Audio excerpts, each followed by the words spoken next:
some 24 social media influences from 3 of the 4 countries that signed the Abraham Accords, the United Arab Emirates, Bahrain, and Morocco, meeting their Israeli counterparts, this through the sponsorship of Israel Is, a nonprofit group that looks to create common ground in the region via personal encounters between the younger generation. And we have in studio a member of that generation with us. Shama Meshtali is an entrepreneur in Dubai and a member of the Israel Is delegation. Shama, welcome to I-24 News. Thank you for having me. First of all, you're originally from Morocco, and I think maybe a word about your personal story, because if we talk about the Abraham Accords as this sort of convergence and intermixing of the Jewish and Arab communities and traditions and heritages in the region, you in some ways embody that. Absolutely. So I grew up in Morocco until I was 17. My grandfather from my dad's side is actually Jewish and Amazigh, so indigenous to the land of Morocco and North Africa. They have a very deep and long history in that region. And I grew up very much learning that our identity in Morocco is Muslim and Arab, and that was it. And so when I started learning about my grandfather's story, it kind of caused this identity crisis within me. And I started to kind of search for alternative ways to understand and process our history that were not necessarily kind of linked to our history textbooks that were available in our school systems. So it was one of the first people to kind of call on to the government to reform the way we're teaching history in the public school system. I became an artivist from a young age, so using art and creative language to not just build bridges between Muslims and Jews, but really talk about the complexity of Jewish identity in North Africa and the Middle East, and showcase intersectionality in the region, what it means, for example, to be a woman and to be Jewish and indigenous to North Africa. Where does your story go? Who represents you? And who talks about your contribution to the culture that we consume today as North African or Middle Eastern culture?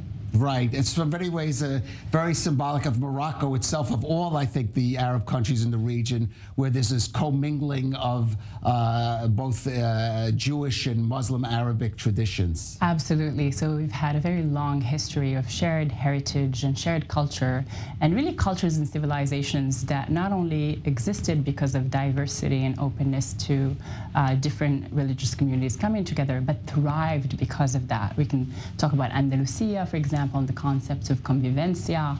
We can talk about the Fatimid dynasty in Egypt, which sought out and included minorities in their royal court, for example.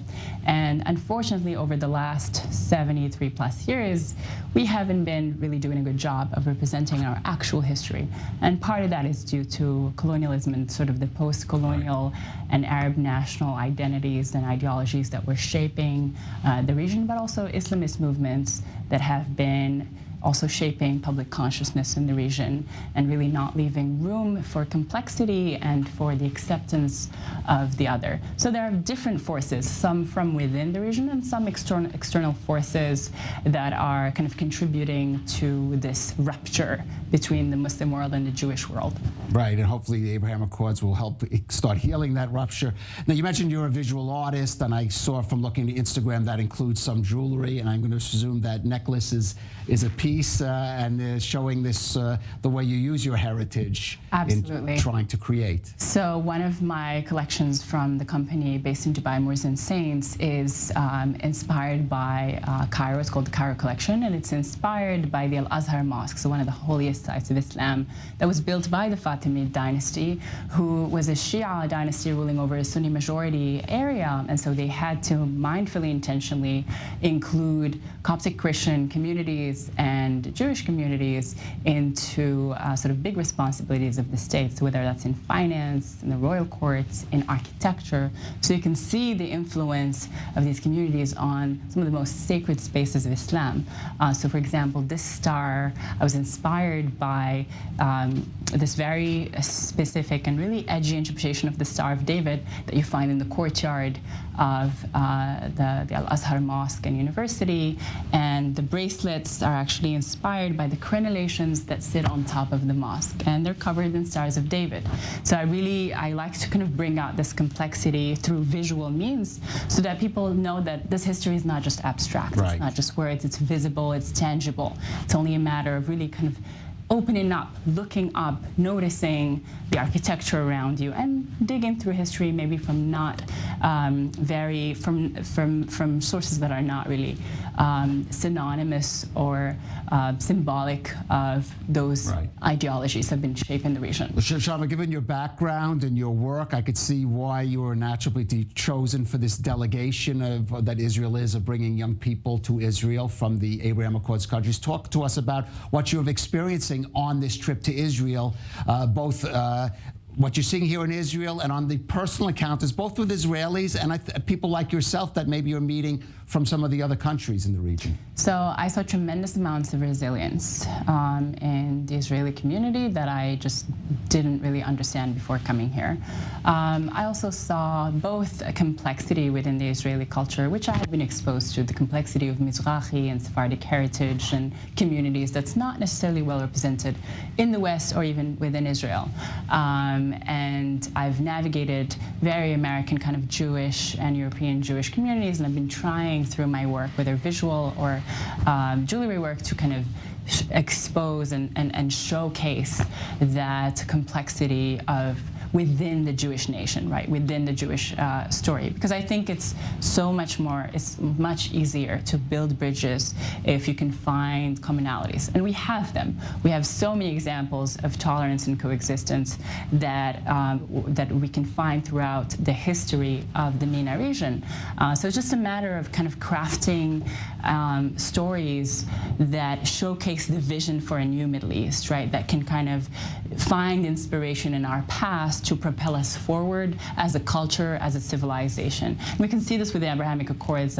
We'll talk about that, because you're like a forerunner. You grew up in Morocco, you live in Dubai, but you studied at Brandeis.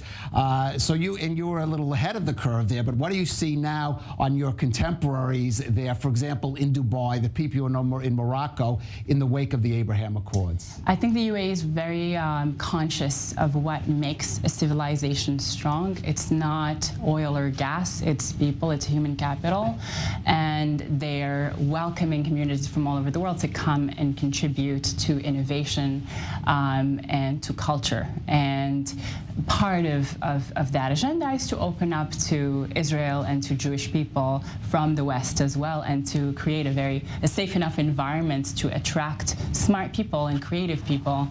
So it's very intentional, but I think that if we were to leave those spaces as purely controlled by governments, we're not actually going to achieve long-term sustainable peace. It has to be done on a one-on-one, on a personal basis, and the younger generation especially. Absolutely. And so this is why this delegation and other initiatives that focus on human-to-human relationship building are important.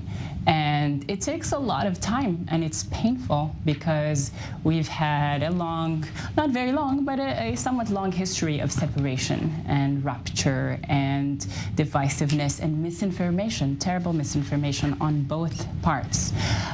So it's really important that we can sit together and actually see one another eye to eye and heal the grievances of the other person, because I think the biggest barrier, or one of the biggest barriers we have to peace in the region, is that the grievances and the trauma keeps compounding through different cycles of violence, and no one's recognizing the pain of the other. And we can't actually get anywhere if we're not validating the other person's pain and seeing them on a human level, eye to eye.